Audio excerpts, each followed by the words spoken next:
So just like in our consideration of electric fields where we had continuous charge distributions, we must also account for this when we look at the potential. So previously we saw that we could have a sum of charges, and the potential due to a number of charges is just given as P of r is equal to 1 over 4 pi epsilon naught by the sum of I is equal to 1 to some number n qi over r minus r prime. Okay, and of course this is ri. Okay, so basically just add them all up. Now what happens if we have a continuous distribution? What's the potential due to that? Well, for continuous distribution we'll have our potential of r be equal to 1 over 4 pi epsilon naught. Now what we do is we take our integral over this charge distribution so that we get 1 over r minus r prime, and that is with respect to dq. Okay, so this is for a continuous charge distribution. And what about for a volume charge? Well, for a volume charge, we have V of r is equal to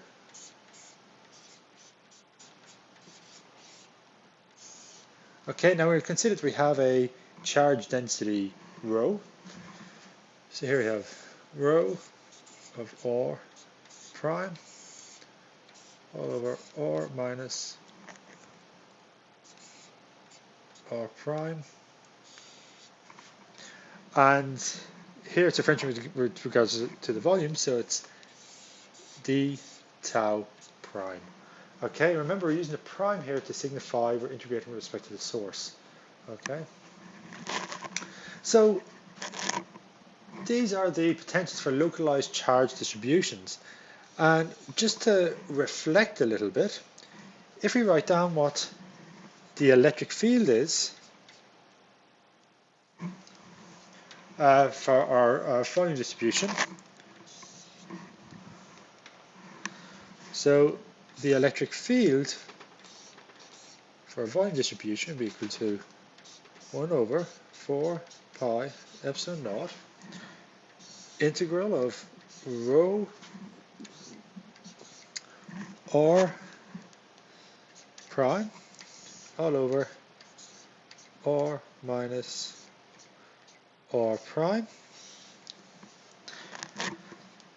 by r minus r prime divided by the magnitude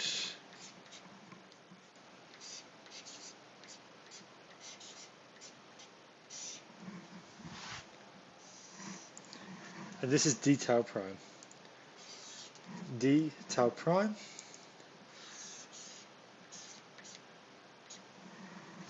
okay, so what we can see is that there's the main difference between our potential and our electric field is for the potential we no longer have the unit vector that we have in the electric field situation. Okay, the other difference here is, and what I've forgotten here is, the electric field it's divided by r minus r prime to be squared. We also have this dependence on 1 over r squared compared to for the potential it's 1 over r. So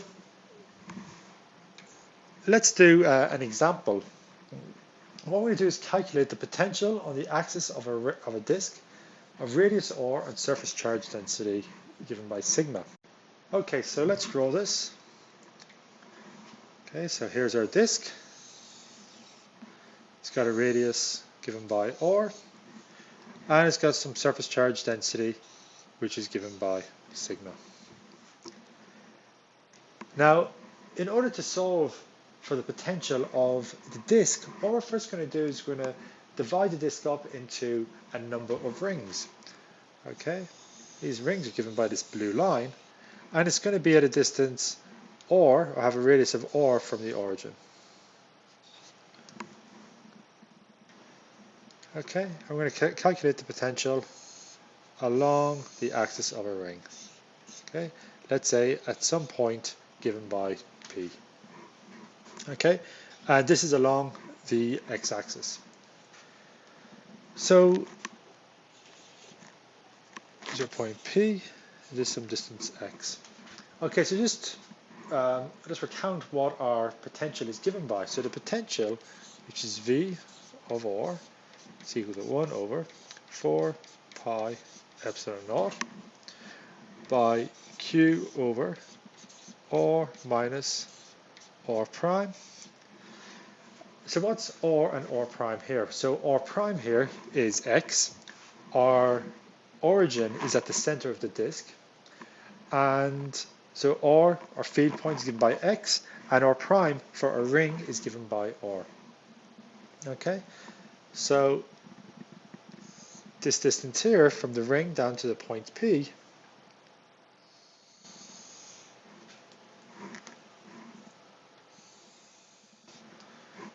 which is given by the square root of R squared plus X squared.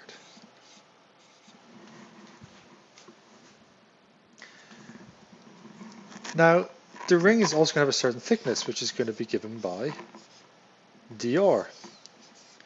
And we're going to divide the charge up on this ring, and the charge in the ring is going to be given by dq.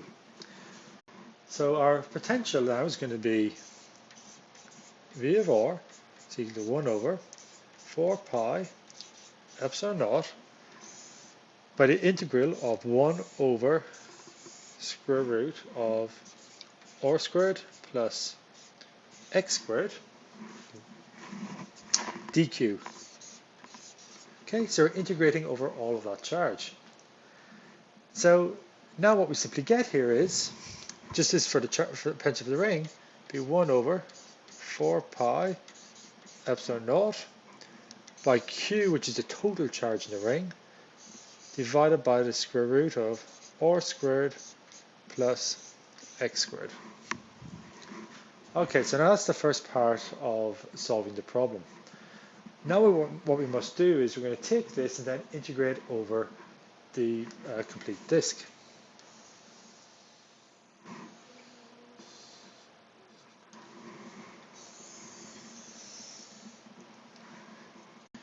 Now, since the area of our ring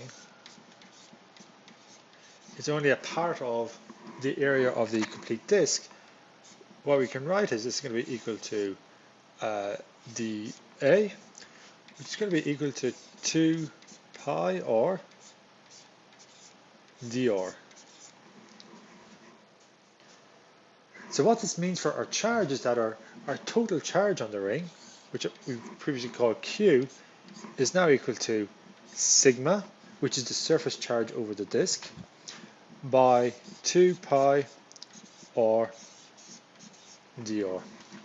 So now what we must do is integrate what we had before between 0 and r.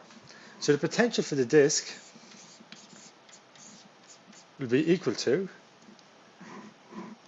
1 over 4 pi epsilon naught by the integral from 0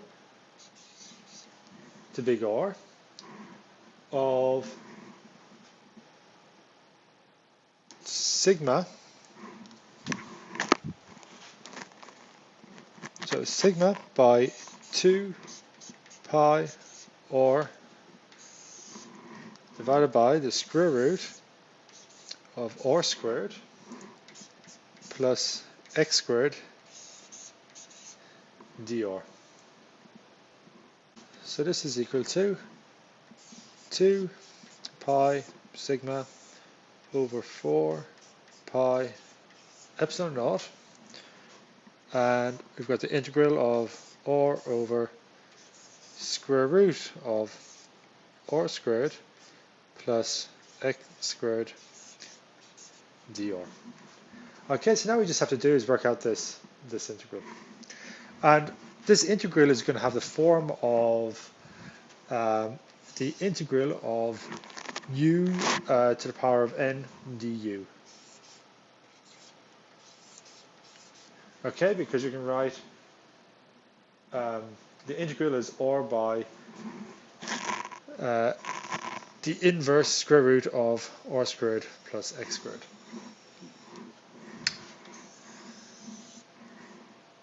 Okay, so if we write this out now as v of r will be equal to 2 pi sigma over 4 pi epsilon naught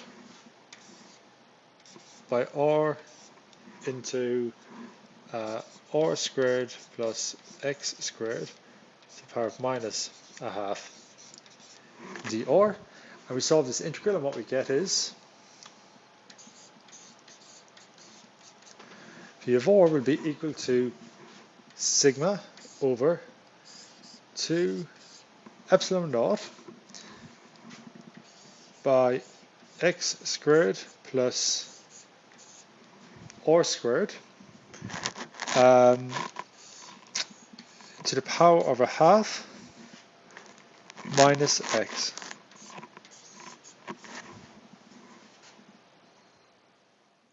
Okay, and that is our final answer. So what we did is we broke it up into different rings, and then we integrated over the surface of our disk in order to find the potential.